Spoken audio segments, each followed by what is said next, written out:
सर्वेभ्यः नमो नमः। अहम मोनिका तालियान। आज हम अपनी कक्षा 6 की रुचिरा पुस्तक के द्वितीय पाठ का अध्ययन करेंगे। पाठ का नाम है आपका शब्द परिचय सेकंड।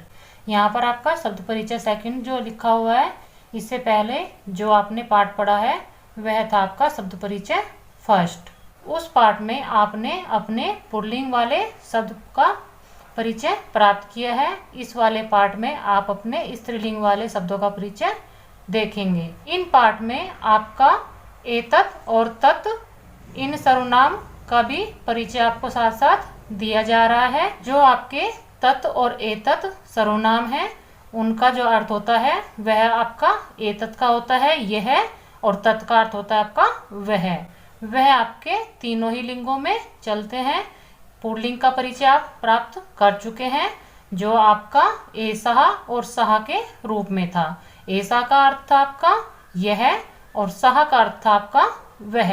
उसी प्रकार आपका यहाँ पर एषा और आप सा का प्रयोग करेंगे, क्योंकि स्त्रीलिंग में आपका एतत् का जो रूप होता है वह आपका एषा इस रूप में होता है, और जो आपका तत् का रूप होता है वह आपका सा के रूप में होता है। आपका एतत् का अर्थ होता है यह, तो आप स्त्रीलिंग में जो आपका ऐसा शब्द है उसका अर्थ भी आपका यह होता है।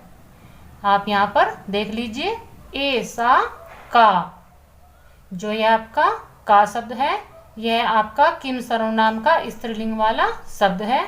किम सर्वनाम वाले रूप भी आपके तीनों ही लिंगों में चलते हैं। जो आपका कहा होता है वह आपका पुल्लिंग में होता है, जो आपका का होता है वह आपका स्त्रीलिंग में होता है, और जो आपका किम होता है वह आपका नपुंसकलिंग में प्रयोग होता है। किम सर्वनाम वाले शब्दों का अर्थ होता है क्या या कौन।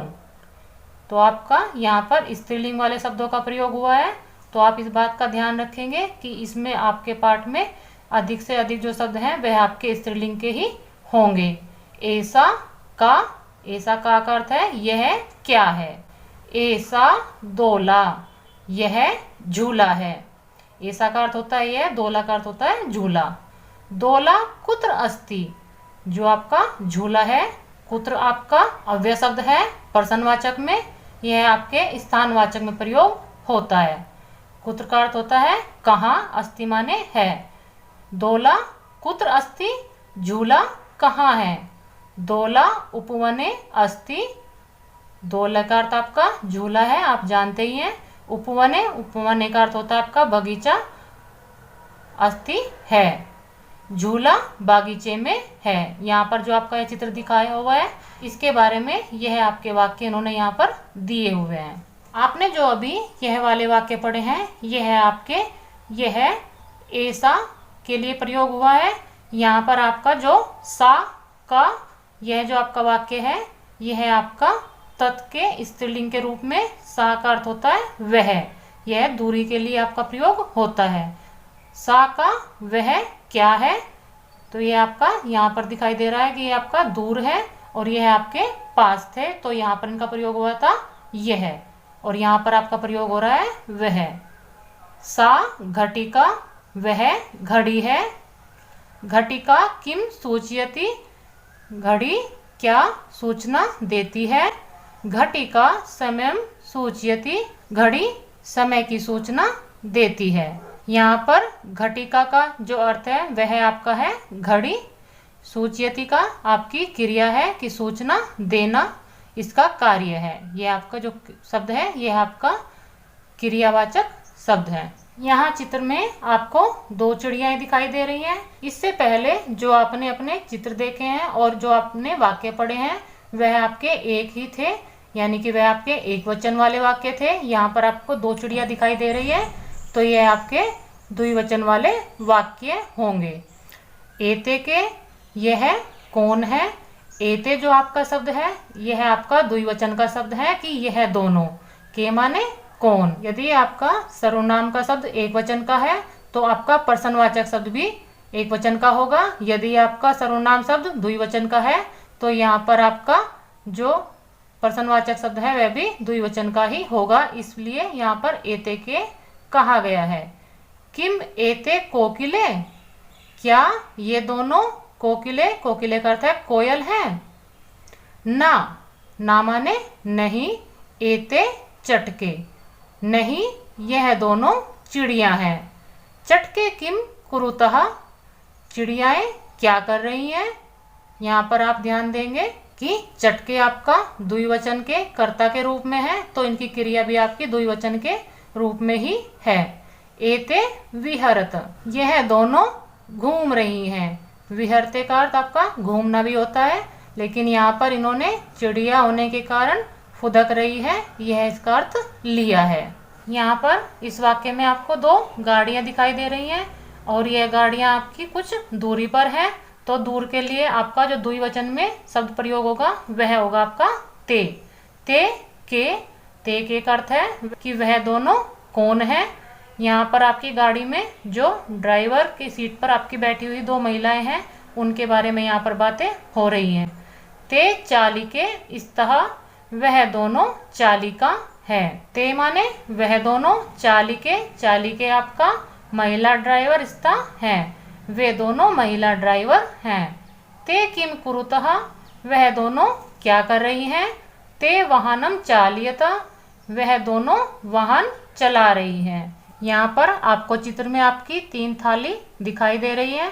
यहाँ पर आपका बहुवचन के शब्दों का प्रयोग होगा। यह आपकी थाली नज़दीक है, तो आप अपने एतत् वाले स्त्रीलिंग वाले शब्दों का प्रयोग करते हुए यहाँ पर जो वाक्य है इनको पढ़ेंगे। एताहा काहा, यह सब क्या है। एताहा स्थालिकाहा, यह सभी थालियां हैं। किम एताहा गोलाकारः, क्या ये सभी गोल आकार की हैं।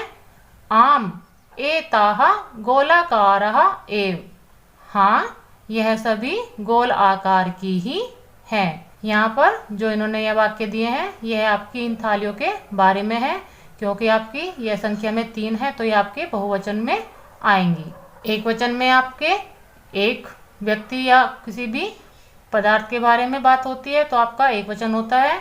जब आपकी बात किसी भी पदार्थ या वाहन या कोई भी आपका कार्य है 2 हो रहे हैं तो वह आपका द्विवचन में प्रयोग होता है।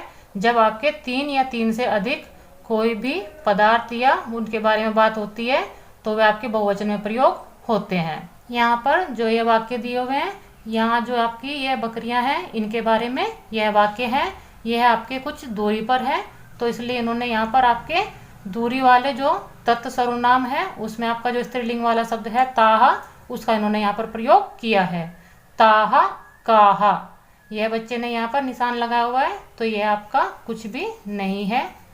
आप अपने शब्दों पर ध्यान दीजिए। ताहा काहा, वह सब क्या हैं। ताहा अजाहा, वह सभी बकरियां हैं। ताहा किम कुर्वन्ति, वह सभी क्या कर रही हैं। ताहा चरन्ति, वह सभी चर रही हैं। यहाँ पर आप ध्यान देंगे कि आपका जो कर्ता है वह वाक्य में आपका बहुवचन का है, आपकी क्रिया भी आपकी बहुवचन की ही यहाँ पर लिखी हुई है। यही आपका नियम है कि जिस वचन का आपका कर्ता होगा उसी वचन की आपकी क्रिया होगी, तभी आपका वाक्य शुद्ध बनता है। आप अपने इस पाठ को एक बार दोबारा पढ़िए। जो मैंने आपको शब्द उनके अर्थ सहित समझाए हैं उनको आप दोबारा ध्यान से देखिए, तो आपको यह पाठ आपका बहुत ही आसानी से समझ में आ जाएगा। यह आपके इस पाठ के शब्दार्थ हैं। इन शब्दार्थ को आप याद करने का अभ्यास कीजिए, क्योंकि जब आप अपने शब्दार्थ को याद कर लेते हैं तो आपको अपना पाठ समझने में और भी आसानी होती है। इस पाठ का अभ्यास कार्य हम आपको आपकी अगली वीडियो में कराएंगे। आप अपनी व्याकरण के लिए मेरे चैनल की प्लेलिस्ट में जो आपकी CBSE NCERT की व्याकरण वाला फोल्डर है उसमें जाकर आप अपने क्रम से अपनी व्याकरण को भी पढ़ सकते हैं। मिलते हैं अगली वीडियो में। सर्वेभ्यः नमो नमः।